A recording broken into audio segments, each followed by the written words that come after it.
Right, good evening, ladies, gentlemen. Welcome to this evening's meeting of the Cabinet, which will be a relatively brief matter as it's a single item agenda, effectively. There are some various bits of preamble to go through. First of all, the fire evacuation procedures. As you will be aware, there are no fire alarms scheduled for this evening. Therefore, if the fire alarm does sound, please evacuate the building and do so by using the fire exits either at the rear of this room or anywhere else that you can find, and then go down the stairs and meet in War Memorial Park, where you will be counted. The meeting, just as a reminder, is being webcast live on the internet. Could you confirm that, please? It is effectively working, and will also be published on YouTube after the meeting, and therefore anything anybody may say will be taken down and can be used in evidence against them in the future if that should be necessary, but I sincerely hope it won't be. And that goes for the audience as well. No rioting, please. Mobile phones, could we all make sure that we have our mobile phones either on silent or turned off? And if you have them on silent but on vibrate, not left on the table, because it makes as much noise as if you had the thing out going full blast to begin with. Right, then we move on to, first of all, apologies for absence. It's not a direct apology for absence because he's no longer a councillor following the elections when he stood down, but Councillor Tate is not with us this evening for that reason. Other than that, we are all safely gathered in, I think. Declarations of interest. Does anybody have any declarations of interest in this matter? Or any matters coming up? Urgent matters? There are none. Minutes of the last meeting. We've all received copies of the minutes of the last meeting, which I have here. Are we happy that they are a true and faithful record of that meeting, in which case I will sign them during the course of the meeting and pass them back in due course. And so we come to the single item on the agenda, and the reason for this evening's meeting so that it can be forwarded to Council on Thursday for adoption by full Council. This particular item signals the start of a review of the local plan going forwards. And I will leave it to Councillor Ruffell as the responsible portfolio holder to introduce the item. Councillor Ruffell. Thank you, Leader. The recommendation is set out on the paper that we note and comment on the contents of this report and the proposed way forward, and we recommend to full Council that the local development scheme be approved and published.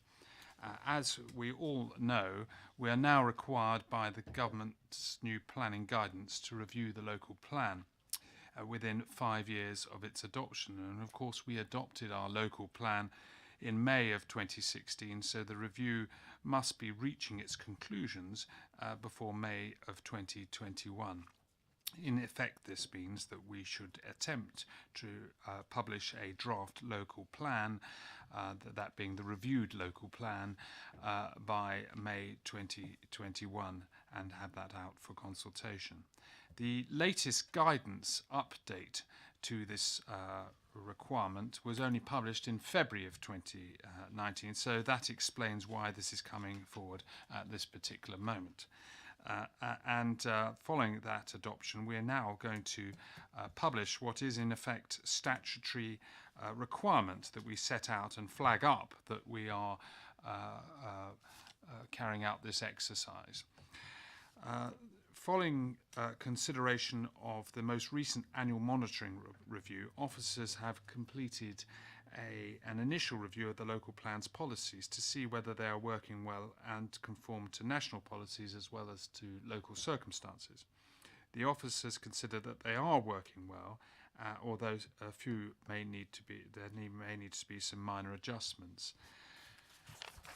The government has reviewed the methodology for calculating housing needs several times over the last 18 months to 2 years and introduced a concept of affordability as part of the criteria. And whilst I'm not tonight, I may at full council go into the different numerical combinations they've arisen at. the result is that it is looking likely that our housing figure may rise, and we will obviously have to keep abreast of all the data as it comes forwards. But the picture is unclear as to what the housing number will be. I, of course, listening to what the majority of residents have persistently said over the years, believe it is important to keep that number as low as possible whilst fulfilling all of our duties and our requirements and the other considerations that we have to bear in mind when setting that figure. So the long and the short of all of that is that this is the start of a review of the local plan. I don't necessarily think it's an occasion for trumpets and fanfares, especially as one of those parts of our borough that will be concerned about this are our parish councils, who have introduced a number of neighbourhood plans, which I have actively encouraged, indeed the Cabinet has actively encouraged them to do, in order to work out how to manage the increase in population within their parishes. And we have a number of neighbourhood plans that are in the progress of at the current moment. So I just want to say this in relation to that, if I can, which is the following, that of course all of the borough's neighbourhood plans will remain part of the development plan for the borough and will continue to be used for decision making whilst this review is taking place, and indeed may continue beyond this review. The neighbourhood planning groups who are currently developing plans will continue to be supported by the council as they go through this process, and the council officers will be writing to them following the full council decision urgently to reassure them that all their hard work is necessary and it will be beneficial as they formulate their neighbourhood plans. And we'll remind them that neighbourhood plans do not automatically become out of date when a new local plan is adopted. But each neighbourhood plan has to be looked at in terms of the policies that they have and whether they remain in line with the new adopted plan that we aim to formulate. And that will obviously mean that our new plan would take precedence, but it could well be that many of the neighbourhood plans will be totally in conformity with our new local plan, especially if we don't adjust many of our wider policies and only looking particularly at housing numbers. So we will be writing to give reassurance to all those communities that have worked so hard on their neighbourhood plan. Clearly the housing number is going to be contentious in due course, and it will mean that perhaps for some parishes they will have to consider their housing allocation in the light of that plan. But sadly this is not of our doing, and I will not accept responsibility for this challenge, but I will accept responsibility for trying to make it work as best I can on behalf of the borough. So I make the recommendation to Cabinet to you, Leader. Thank you, Councillor Raphael.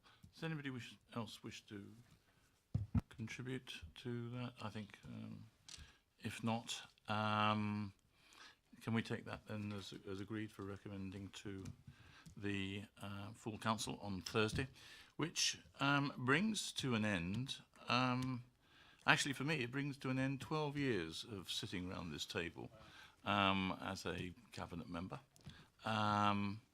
It's, I think, actually very appropriate that the last thing that I should be doing is actually recommending something looking forward for the next 20. I think that is the right way to think about the role that we should have as a cabinet in shaping the future of the borough and shaping the way that it develops, as we, I hope, have been able to shape it over the last 12 years in a positive direction, quite simply just making it a better place than it was when we first found it, with the intention of making it even better in the future. So I will bring the meeting to an end. Can I say something? Before I bring the meeting to an end, please do. Does Terry want to say something as well? Okay. Right. So, as you say, Leader, as it is your final cabinet, I'd like to say a few words at this notable point in time before the moment passes.